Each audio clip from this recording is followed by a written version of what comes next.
There we go. All right, how are you guys? Having a good week so far?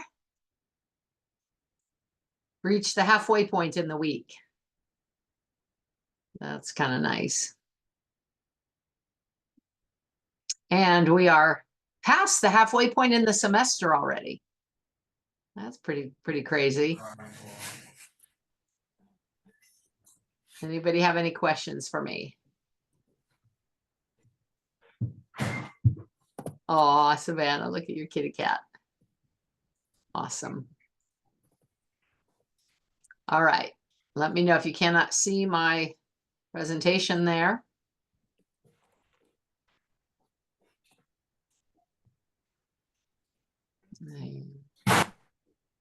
Okay, we will go ahead and get started.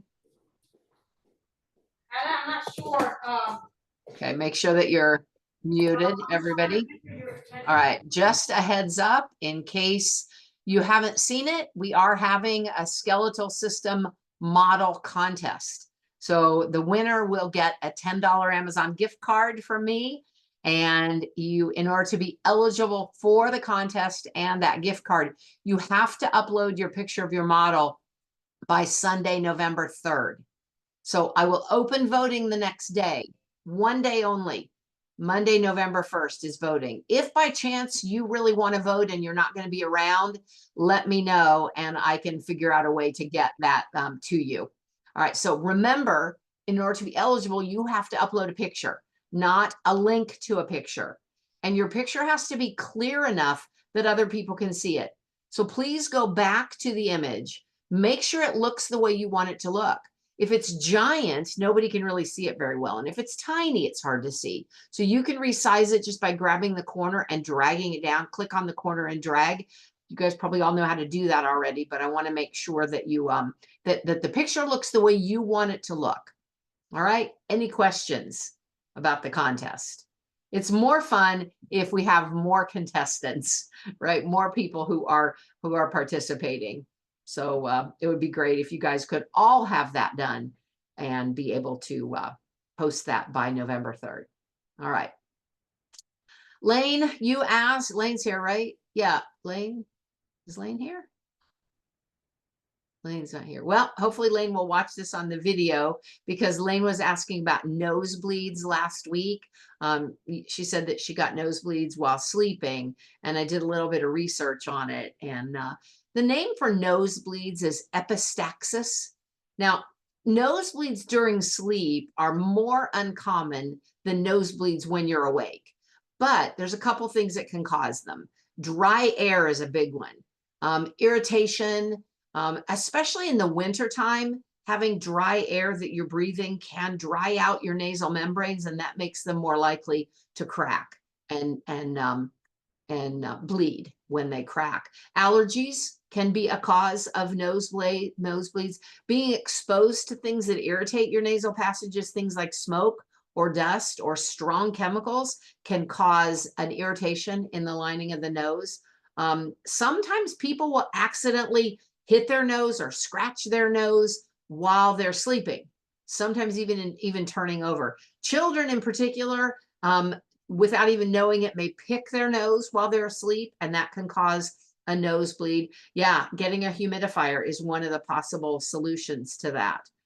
Sometimes people will use medications that can cause nosebleeds. Things like high blood pressure, blood clotting disorders can cause nosebleeds. Now, usually Lane had asked about anemia.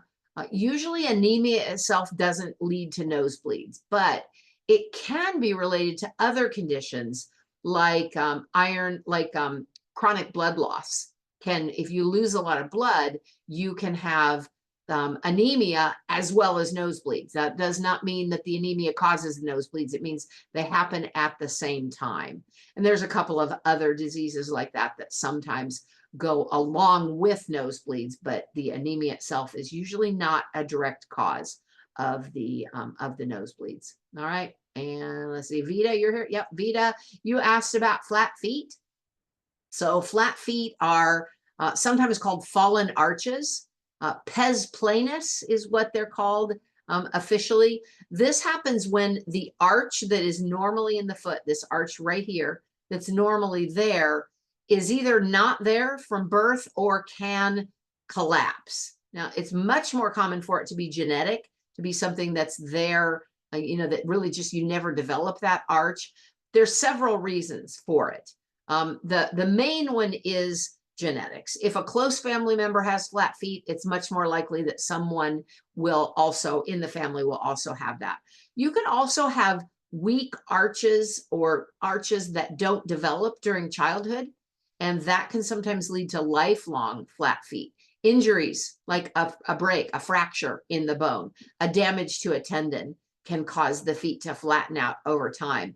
And sometimes just overuse, like if you just stand for long periods of time, or someone who runs a lot for long periods of time, especially on hard surfaces, that can cause repetitive stresses that can lead to flat feet, especially if you don't have good shoes when you're doing this running or standing for a long time. And then just as we age, sometimes the ligaments can weaken, and that can cause the arches to flatten out just a little bit. It's more common in people who are older for that to happen. And then there's, of course, some medical conditions. Diabetes is one that can lead to flat feet because there's damage to the nerves and the tissues. You're not supposed to have a whole lot of sugar in our blood, and person who's diabetic has a lot of sugar in their blood. And that sugar does damage to everything that it comes into contact with, including the nerves and tissues. And some women can develop flat feet when they're pregnant. Some of it can be because of the weight gain. Some of it can be because of the hormonal changes that we have. But those are some things that can cause flat feet, and they can be really painful. That you can have swelling, especially along the inside of the ankle right here. You can have fatigue where your feet just ache really a lot after you are standing. It can also make it difficult to keep your balance. So usually flat feet, they just treat the symptoms of it. They don't really do anything. One thing that they can do is put inserts in shoes that will restore this arch, or shoes that have a good arch support in them. In severe cases, they'll do damage, but usually they don't treat it unless the pain is really severe. All right, so hopefully that was helpful for Vita and for Lane when you watch it later. All right, you struggle with all of those and you have inserts. Good, good. Well, the inserts are, I think, important to keep the structure. All right. Yeah, Anastasia. Well, hopefully that helps you too. Terrific. All right. Any questions? All right. Once again, I love it when you guys ask me questions. None of this is meant to be medical advice. If anything is severe, please see your doctor for any of these conditions. All right, so we're going to do a forensic science case study. So forensic science is using science to solve a case, a legal case usually. So I have a couple jokes for you guys first. What did the muscular system say when it won first place at the awards show? I would like to thank my skeletal system for all the support it has given me over the years. All right. Now, as we're going through this case, I just want to ask, if you think you know the answer and you can solve it, please wait until the very end of the case study. Don't type in or say what you think the solution to this case study is, because I want everyone to have a chance to think it through as we're going through the case. All right.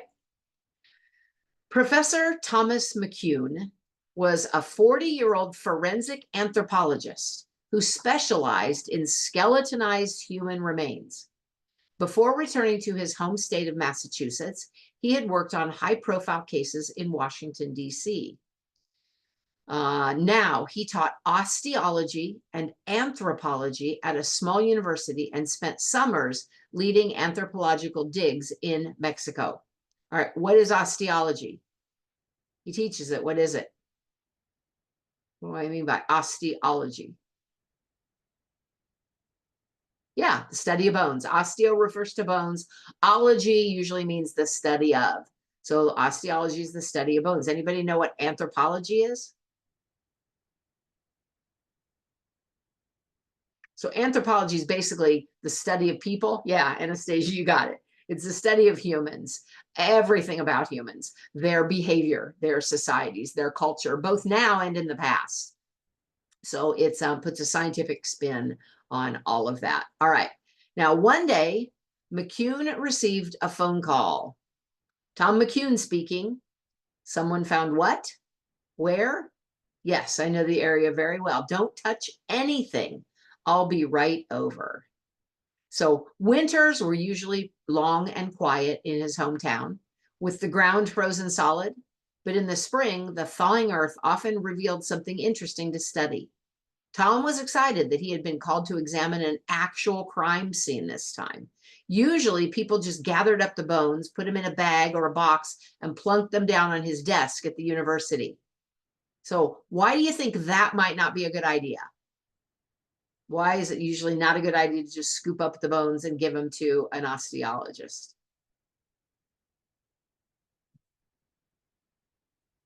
I'd love it if you guys would talk. It's a lot faster than typing if you possibly can. And if we can all participate, because, don't leave it to one or two people. Anastasia.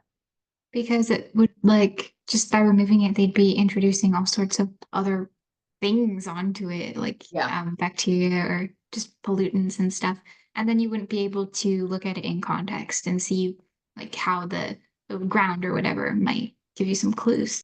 Yeah, exactly. There could be a lot in the area that could be important to solving the case. All right, so he was pretty happy that he got to evaluate this actual crime scene. He could use his forensic training to help police and the medical examiner determine the identity of the person from the very beginning of the case. Now, rule number one is don't move the body until the investigation is over. The second thing that you're going to do the first thing you're going to do when you find it is take pictures of the scene. You're going to photograph it from every angle. You're going to examine it for clues. Then you're going to sift through the soil and look for anything that would be around the area. Then collect and label the bones. So he remembered this protocol clearly. With a surge of adrenaline pumping through his blood, Tom grabbed his camera, hopped into his aging Toyota, and headed toward the state forest. There were many nature trails through the forest. He had hiked them often, but the one off Route 125 was the one he sped toward today. A group of nondescript monochromatic cars along the side of the road signaled that he was at the right location. Arnold Spencer from the local police department met Tom and signaled him to follow. The two men walked along, cutting the brisk air with their quick strides until they came upon an isolated trail about a mile from the road. The officer from homicide, the coroner's office representative, and a tall, thin man with a frisky dog were waiting for them. Hi, I'm Tom McCune. You found something that you want me to look at? Yes, replied Officer Garrett from the homicide unit. This is Rob Underwood, the man who put in the 911 call. His dog found this bone. What did he find? It's the name of this bone that he found. Yeah, Ben, good. It's a femur. How do you know it's a femur?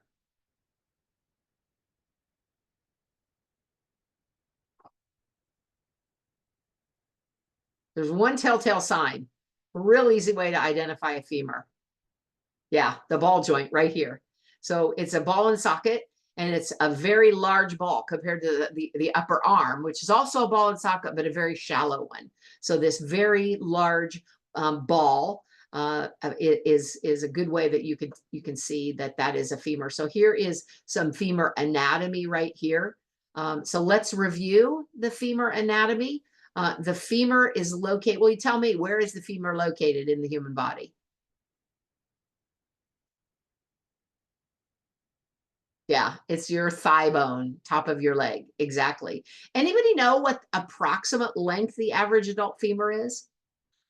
We might not know this. There's no reason you should, but they're usually somewhere around 45 centimeters, give or take, depending on how tall or how short the person is. Now, the upper part of the femur right here is called the head of the femur, and this is the neck. So the head is this large ball-shaped right here. This is the head of the femur, and this is the neck of the femur. All right, there we go. What is this long part of the bone called right here?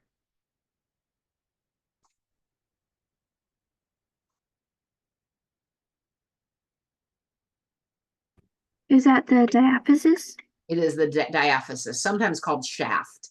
Either diaphysis or shaft would be fine. All right, so we already talked about that it forms this ball and socket joint at the top here. All right, so what is the name of the lower end of the femur down here? The part that connects with the lower leg bones. Anybody know what the bottom part is called? Those are the condyles. The medial and lateral condyle is what articulates with the lower leg bones. All right, we'll get to those in a minute.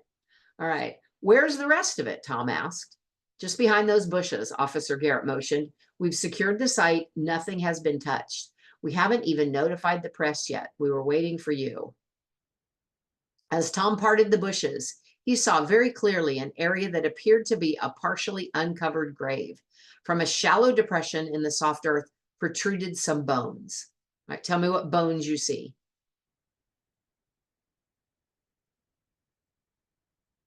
Yeah, for sure we see the skull. What else do you see? And the pelvis. Yep, that's what we can see here. Excellent. All right, now, a human skull, as well as half of a human pelvic bone, was probably exposed by the dog. The acetabulum lay empty. What's the acetabulum?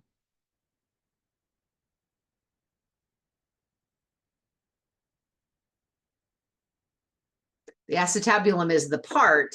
I have one here. So this is the, let me orient this right here. This is the pelvis as it looks right here. The acetabulum is the part right here that the femur fits into. So this little cup, the socket part of the ball and socket joint is empty, missing its femur, which had been removed by the dog. The remains had obviously been there for some time. All right, so tell me a couple of the names of the bones of the skull that you can see in this picture. See this one, frontal, you got it. Frontal bone, what else? What's this one? The top teeth are in. Maxilla, good. How about this one here? The outer cheekbone area, right in here. You better remember what that one's called. Yeah, you got it, Monica. The zygomatic. Good, Ben. Zygomatic. What about these right here at the top of the nose, in between the eyes? Little square ones. Well, rectangular ones. Now, nasal bones. Good, good. You can see a little bit here of the temporal bone back in here, the little bit of the parietal bone. You can see a tiny bit of the sphenoid that would be tucked back here behind the zygomatic. So we can see a few of them here. All right, now Tom positioned his camera and he began photographing the scene. A search of the area yielded no further clues, no remnants of clothing, no sign of a disturbance, just the bones. But all the bones were there, holding clues for Tom to identify. So why are the bones still there, but nothing else? Why aren't there signs of clothing, but there are bones?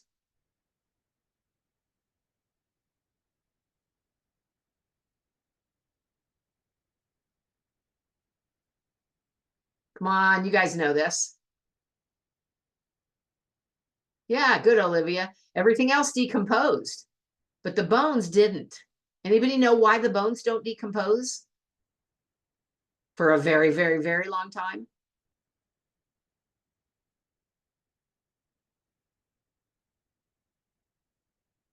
Remember what bones are made of? What are bones primarily composed of? Yeah, they're calcified. Yep. And what does that calcium deposit into in a bone? So there is, you know, we start out as, yep, the matrix, but what do we call that matrix? What's it composed of? It's the number one protein in the human body. There's more of this protein than anything else. Collagen. There you got it. Collagen. So collagen is very durable. It is a very stable protein. chemically, it just doesn't break down. There's only a couple of different enzymes that break down collagen, and they're pretty rare. So collagen tends to all by itself be much more durable. You add the calcium to it, now you've got a substance that just is not going to break down. And scavengers don't tend to eat the parts that are made of collagen that's calcified. So they don't tend to eat the bones. They'll eat the flesh off of the bones, but they generally don't eat the bones. All right, now, without personal effects, this is going to be a tough case, Tom thought. Okay, so what do you guys think they should do now? If you were working with Tom, what would you do now? You've taken pictures, you've evaluated the area, you've looked for other clues around the area. Now what?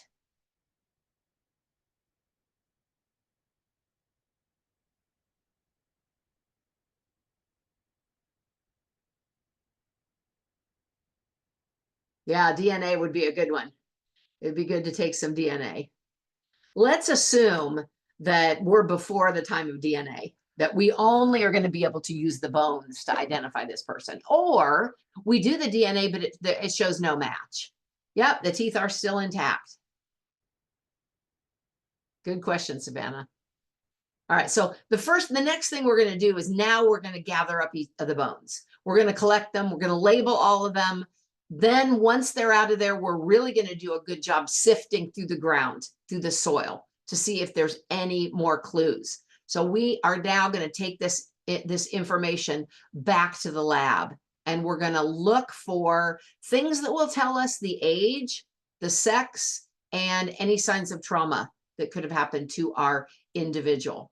So you are now in the lab. You are Tom's assistant, and you're going to help him to solve this crime. So the full skeleton was there. So they have every bone of the body was there. And there were some unusual findings on several of the bones. So what's the name of this collection of bones called? Yep, the pelvis, or the pelvic girdle. So there's 4 individual bones in the pelvis. Those bones are called the ilium, the ischium is this round part here, the pubis right here, and then the sacrum with the coccyx attached to them. So the pelvic bones, the sacrum, and the coccyx all make up this pelvic girdle. So when you looked at the pelvic girdle, this is what you and Tom found. Even though the 4 bones were separated from one another, you had 2 pelvic bones, which this is one right here. You had another one, the other side. You have the sacrum and you have the coccyx. So even though those 4 were separated from one another, there was no damage to them. Why do you think they were separated from one another? Why are they like, like this? And then the sacrum, which I think I have. Oh, here it is. Here's the sacrum right here. And then the coccyx is missing from this one, but that would be, yeah, the ligaments are going to decompose before the bone does. Yes, absolutely. Would it be helpful to take a soil sample, see how rich it was in minerals from the body decomposing? You could tell how long it had been there. Yeah, that is, Liv, that is something that they do, that a forensic scientist would do, is look at. They can even tell by the health of the plants in an area if there's a body decomposing near there, because the plants will take up the nutrients from the soil that the decomposing body leaves behind. It's pretty interesting. All right. Now, the bones of the lower leg, they looked at next. What are the names of the bones of the lower leg? Got the femur at the top. What are the 2 at the bottom? Good, Ben. Tibia and fibula. So the tibia is the big one, and the fibula is the little one. So that the fibula is the outer ankle bone. The tibia is the inner ankle bone. Now, the bones of the left leg of this victim were normal, but the diaphysis of the tibia of the right leg showed signs of at least 4 healed fractures. Some of them were older and some of them were more recent. Remember what the diaphysis is? It's the shaft. You can see right here, this is evidence of an old fracture. This has grown back. It's got this bone callus right here that forms, and then over time is broken back down. But we had some fracture, some old fractures on this right tibia. This is one of the bones of the forearm. What are the bones of the forearm named? 2 of them as well. Yeah, good job. So the upper arm is the humerus, the radius and the ulna are the lower arms. So here you can see this is what they look like. The radius is on the thumb side, the ulna is on the little finger side. I remember that because the L in ulna is like little finger. The ulna is on the little finger side. So right there. Now the bones of this victim's left forearm were normal, but the diaphysis of the right ulna showed signs of several healed fractures, some older and some more recent. You can see one right here. This is evidence of that healed fracture. All right, next we are going to look at the bones of the skull. So what's the name of this bone right here? This is the outer part of the cheek. Yep, that's the zygomatic bone. Excellent. What are these? These 2 little rectangular bones right there? Those are the nasal bones, right? Very good. Now, looking at it right here, you can see them. This is the zygomatic right here. We sometimes call this outer part right here, the zygomatic arch, forms part of your eye socket. And then we have the 2 nasal bones there in orange there. All right, so the left zygomatic and both nasal bones all showed signs of healed fractures, some older and some more recent. Anybody remember what this bone is called right here? The hyoid, yeah, the hyoid bone, a lot of things attached, a lot of muscles attached to the hyoid bone. Well, in our victim, the hyoid bone was fractured into 2 pieces. So instead of being connected right here, it was broken into 2 pieces. All right, all the other bones were unremarkable. That means they were normal. Okay, there were some arthritic changes, signs of what we call osteoarthritis in the joints in the fingers. And, so that would be right in here. There were some arthritic changes. Remember the names. What do we call the bones of the fingers?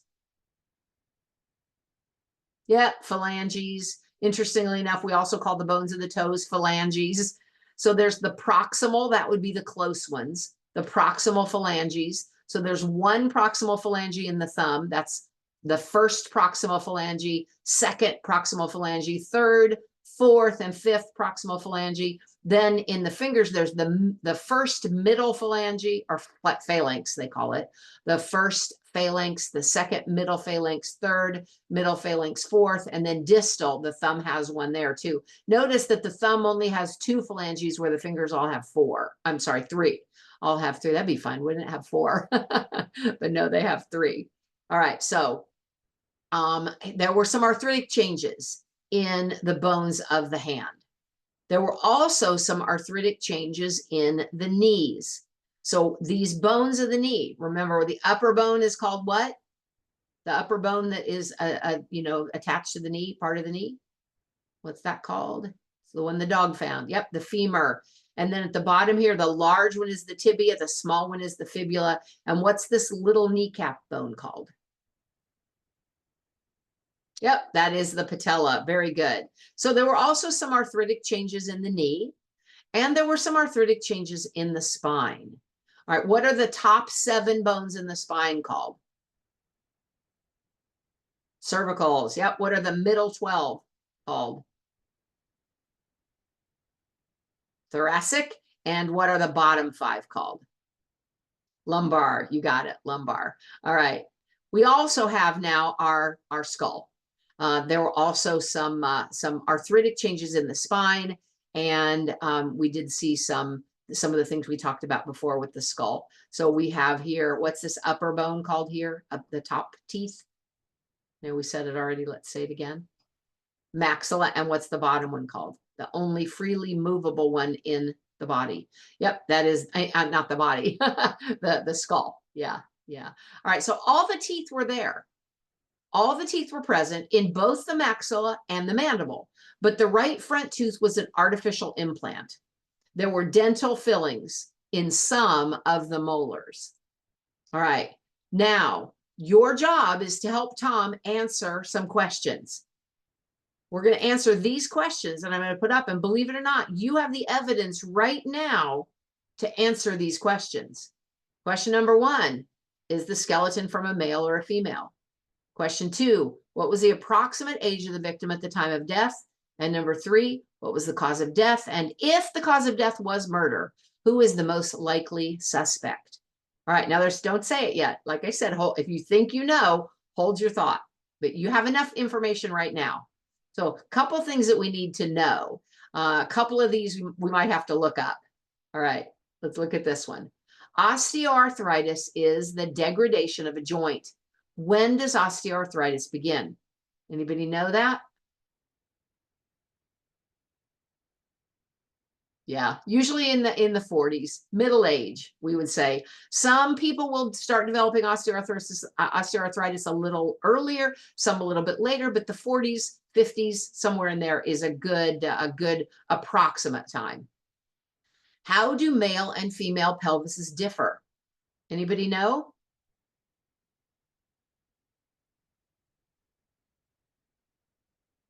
Female is wider. Yep.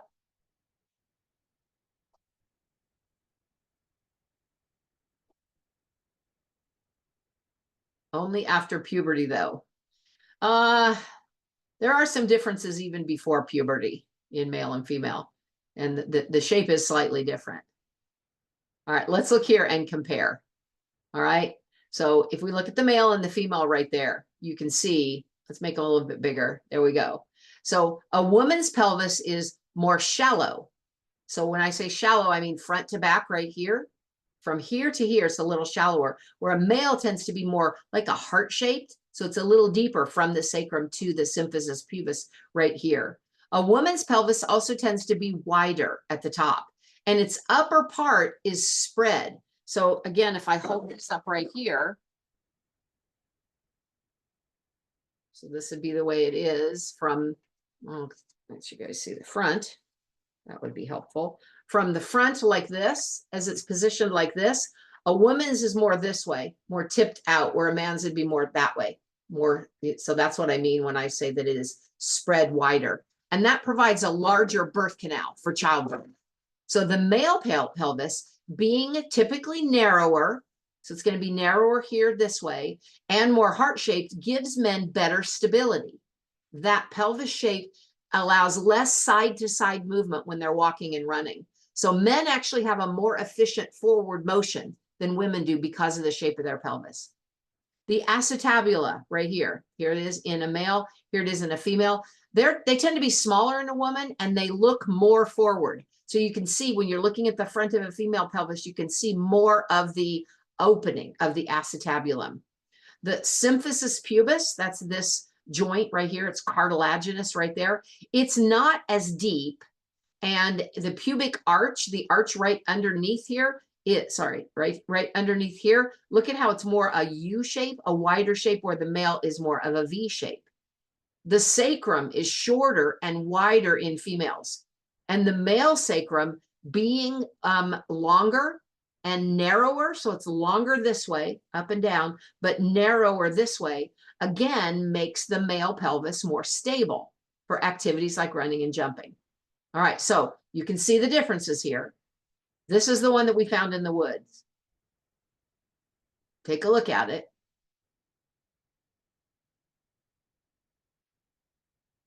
Now let's compare it to the top picture. This is what we found. Do you think we found a male or a female? Monica says female. Anybody disagree? Talani, Liv thinks male.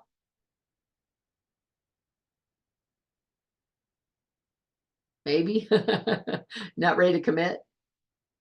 All right, so when we look at the oval shape, the more round shape, we look at the big opening there below the symphysis pubis. We look at how forward the legs are as opposed to going more out to the side. This is a female pelvis. So we definitely have a female skeleton here. All right. Next, we want to know, what was the approximate age of the victim at the time of death? Did you hear anything in this case that would give you an idea of the age? What did you hear that might let you know approximately how old this female is? Yeah, we heard osteoarthritis. There were slight arthritic changes. So she's probably not in her 80s. You'd see way more than slight arthritic changes if she was old. Osteoarthritis usually starts somewhere in the late 40s. It may be a little bit later for women. If a woman goes through menopause a little bit later, it can happen, but it's pretty common as people age. So she's probably in her, I would say, late 40s, early 50s. So the approximate age of the victim, somewhere around 40 or 50 years old, probably. All right, so we got a female, 40 or 50 years old. Next, we need to do cause of death. Did you hear anything in this case that would suggest a cause of death?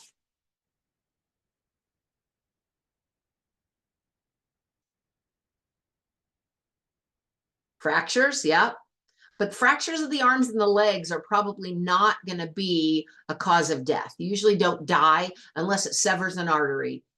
We usually don't die from an arm or a leg fracture. But there was a fracture somewhere else. What other bone was fractured? Hyoid was fractured. Maybe she was punched in her windpipe. Yeah, so somebody look up or tell me if you already know the cause of a broken hyoid bone.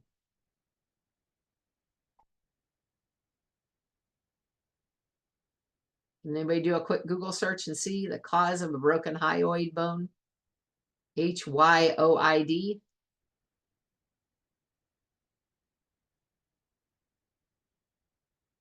Yeah, yeah, strangulation. That's okay, Anastasia. You got it though. You got it. Strangulation is most likely the cause of death. So when someone is strangled, the force of the strangulation breaks the hyoid. And there are some other things, but this is by far the most common cause of a broken hyoid would be strangulation. All right, next question. If the cause of death was murder, who is the most likely suspect?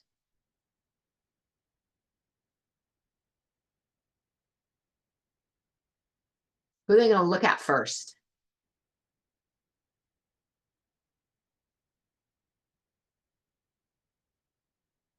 Probably a partner, a spouse, a partner.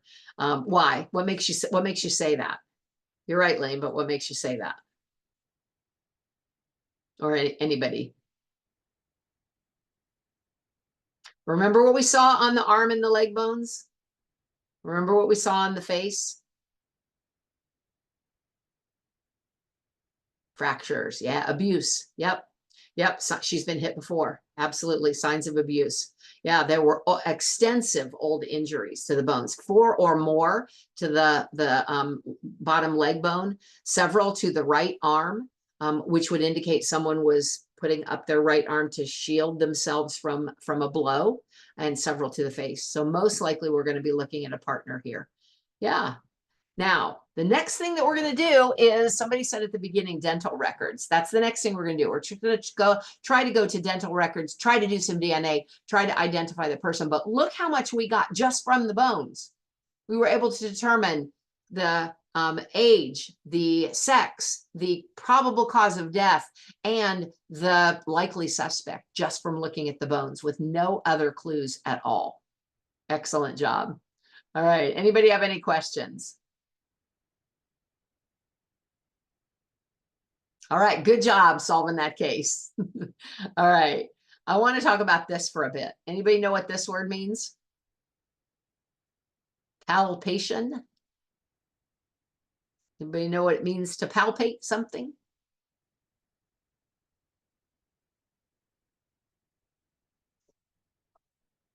No, feel. Yeah, that's a good one. A good one-word answer. Palpation is a method of feeling with the fingers or hands during a physical examination. Now, there are some landmarks, some of what we call palpable, meaning you can feel them, bony landmarks. So these are bones that can be palpated or felt and identified through the skin. And these are really important reference points to identify other body structures. So using these palpable bony landmarks as these reference points can make it easier to figure out where other parts of the body are, even though you can't see them or you can't feel them through the skin. Now, this is extra. Nothing of this is going to be on the test. I thought you guys might like to know where some of these bony landmarks are, and you can feel some of them on yourself because your skeleton is full of them. Everything that is blue right there in the picture are palpable bony landmarks. Now, sometimes they run the whole length of the bone. If you feel your elbow all the way down to your little finger, you can feel your ulna. Remember, ulna is, you can feel it all the way down. You can feel your finger bones, the whole length of the bone. You can feel those phalanges. You can feel your carpals. Well, you can feel your metacarpals. You can feel some of your carpals along there. There's some more that are on the skull and the jaw. You've got your supraorbital ridge. You can feel that, the top of your eye socket. You can feel your zygomatic arch. You can feel your mastoid process right behind your ear. There's that bump. That's the part of the skull that sticks down right here. That's the mastoid process. You can feel in the front here, you've got a little dip in where the two bones come together. That is called the mental protuberance. Protuberance. Yeah. All right. So right there, what about this little bump I feel at the back center of my skull? All right, back center of the skull. That's way in the back. Anybody know what that one is? Remember, it's on the outside of the occipital bone, and it's a protuberance. So it is called the external occipital protuberance. Pretty simple. All right. You can feel here your external occipital protuberance. If you then run your finger down the back of your neck until you feel that bone, that very large bone that kind of sticks out way more than the others, that one is called the vertebra prominens. That is your 7th cervical. And remember, we have that large fascia right here, the large tissue for muscles. You can't really feel the spinous processes very well in the back of the cervical vertebrae. You have to press in pretty deep to feel them. Boy, that vertebra prominens or prominent vertebra, that sticks way out. So that is a palpable bony landmark right there. You can see it. It is the spinous process, or the part that sticks out the back of C7. You also have a palpable bony landmark right along your clavicle here. So start at the suprasternal notch, that's at the top of your sternum, and slide your finger all the way along your clavicle. You can feel it all the way out until your acromion process. You can feel it kind of change as it gets right there. You're not going to feel the head of the humerus, that's tucked too far in, but you can definitely feel that clavicle all the way to the acromion process. All right, now feel your elbow.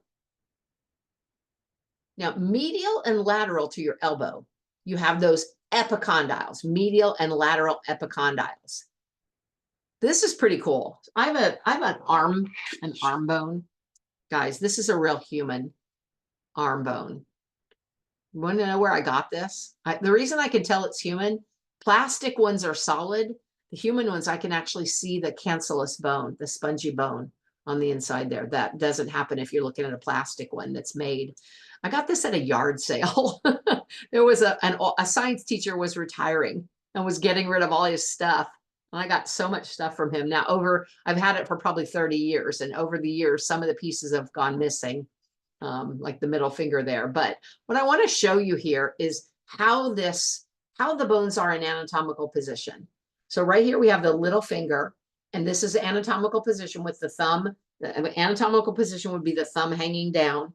So I've got this right, it's going to be, this is the right arm this way. The ulna is going to be on the little finger side.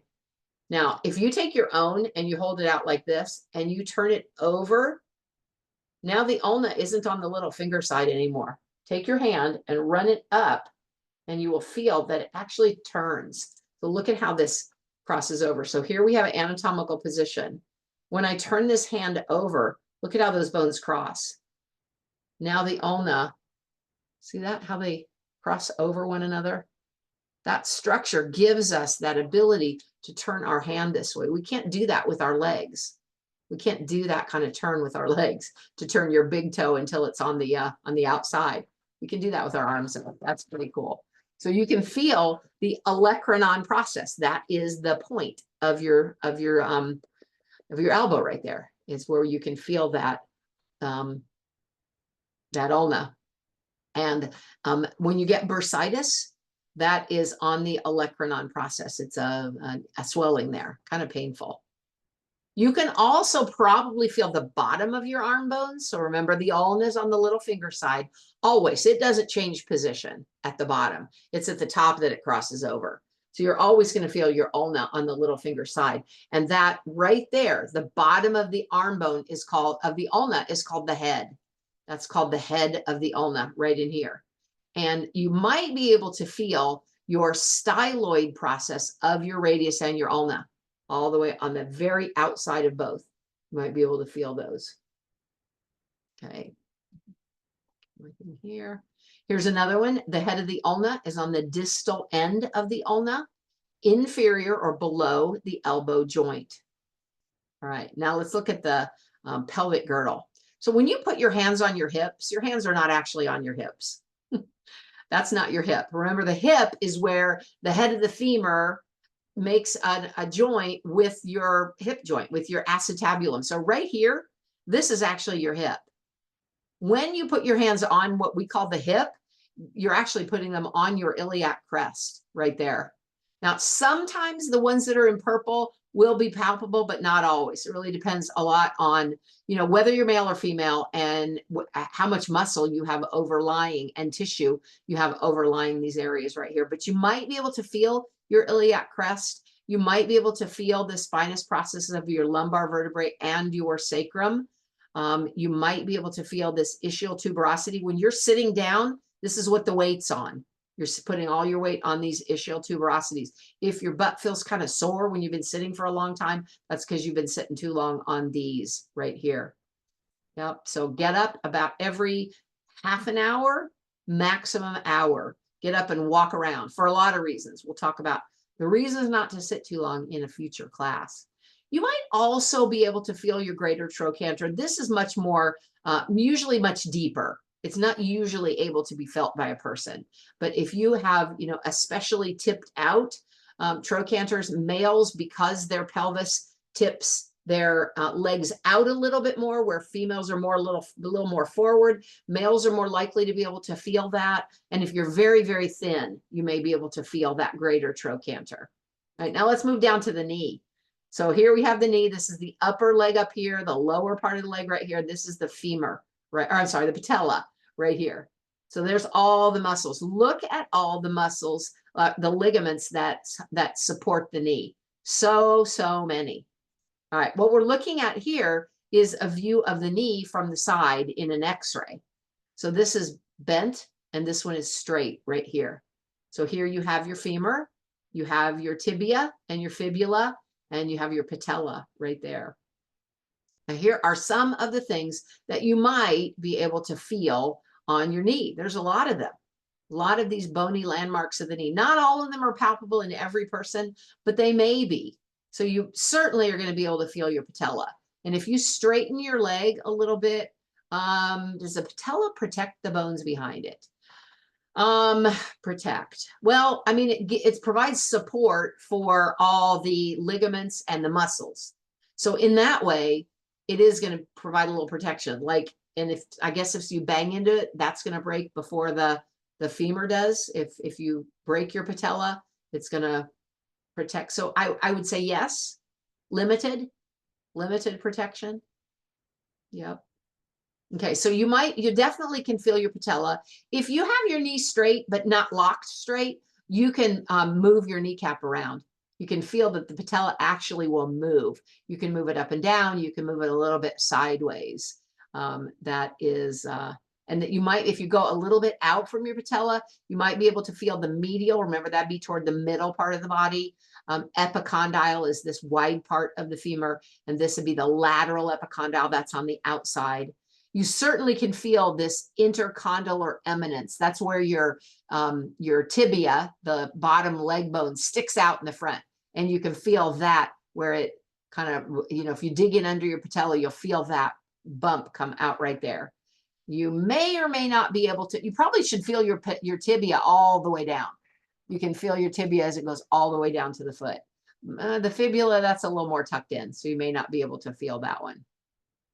All right. you might be able to feel that one right there, the fibula where it's up at the top right there. That's the head of the fibula.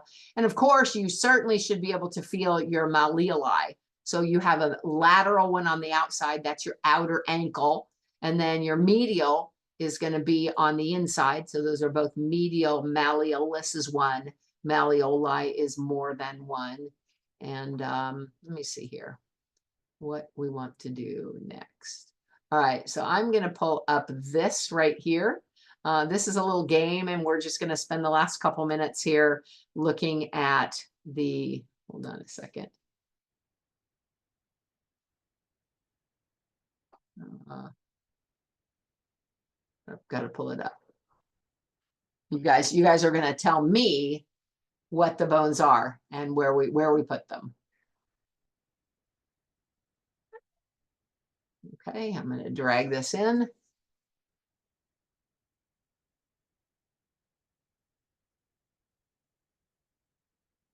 Skeletal system. Label the skeleton in as Let's few turn off attempts the as you sound. can. Anybody see it? I know there's a way to turn off the sound. Oh, well. All right, what's this one right here? What's this pointing at? Mute the tab itself. I don't know. Yeah, that's cranium. That's cranium. So let's drag cranium in. Yep, very good. See the eyes flash green when you get it right. All right, how about this one right here? This would be the breastbone right here, right in the middle. Sternum, you got it. That is the sternum. All right, next we have these little thin bones that protect our heart and our lungs. Those are the rib cage. Ribs. Very good. Now we have the vertebrae here, the bones of the, what are they called in this one? Would be the spine or the vertebral column. Vertebral column. Excellent. All right, what about this one here? All the way around, the whole thing. Yep, pelvis or pelvic girdle. Very good. What do we call these ones of the, not the very end of the fingers, but the ones in the hand right here? Metacarpals. Excellent. Metacarpals. Good. And this long leg bone here, the one the dog found in our, that's the femur. Where are you, femur? There it is. Femur. And this little round one here between the femur and the bottom leg. Patella. Excellent. Patella. The outer bottom leg bone, the little one. Fibula. Right there. Fibula. That is the fibula. These bones right here, not the toes, but the ones that, are in the middle of the foot. Those are the metatarsals. Excellent. Excellent. All right. Now up here, what's this one up at the top right here? Well, that's pointing to all of them. Yeah, facial, maxilla is what it's really pointing at, but all the facial bones. All right. Next, we have this, I believe that is pointing at the, the top, this one right here, the collarbone. Clavicle. Yep, very good. Clavicle. And now the back, the shoulder blade. That is the scapula. Scapula. Right. The upper arm bone. Humerus. Very good. That is the humerus. The this would be the one on the thumb side first. The lower arm bone on the thumb side. Remember, ulna is on the little finger side. It is the radius that's on the thumb side. Yeah, so now the next one is going to be the ulna. It's on the little finger side. All right, and now these bones of the wrist. Carpals. Carpals. And the finger bones. Phalanges of the hand. Yep.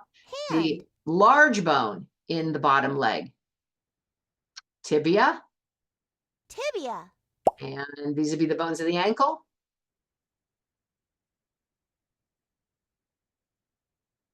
Only two left. Yep, that's the tarsals. And then last we have the toe bones. They are the phalanges of the foot. All right, excellent, excellent. Knowing the names of the bones. If you didn't know any of these, please do yourself a favor and go back and learn them. Knowing the names of the bones will really help you with the muscular system, because a lot of the muscles are named for the bone they attach to. And knowing where we talk about a muscle having an insertion, an origin where it begins, and an insertion where it sort of ends, when it moves. Knowing the names of the bones will help you with both of those, knowing where they attach to, what they do, all of that. So make sure that you know the names of these major bones. All right. Random question. My dad has an extra in his knee that sometimes catches on things. That's called a sesamoid bone. And we probably all have them. I have 2 of them in my foot. I only know because I had an x-ray at one point. I never feel them. But it's not uncommon to have just little bones that just, like you say, they sometimes catch on things. They grow often between, so he might have them, you might have them here. If he's got them in his knee, they could be above or below the patella in the tendon that's there. We're not really sure what causes them. It's for some reason there's calcification that happens. He broke it once and the doctor didn't believe him when he said he had an extra bone. No, they're very common. It's very common to have those sesamoid bones. So the cause of it could be a lot of the things that we've talked about before: stress on an area, overuse. It could be just a genetic thing. It could be something he was born with and it just didn't start bothering him until now. Doesn't have what causes webbed fingers. So when you're born, remember, I think you guys did that experiment where we talked about the lysosomes and how when you're in utero before you're born, we all have webbed fingers. For some reason, sometimes those webs aren't taken away. They're not, the body doesn't the lysosomes don't work to remove that extra tissue. Yeah, no problem. I love the questions though. Keep them coming. All right, you guys have a wonderful week. Don't forget the contest. It's worth doing. I'll see you next time. Thanks for helping with the case this time. Bye, everybody.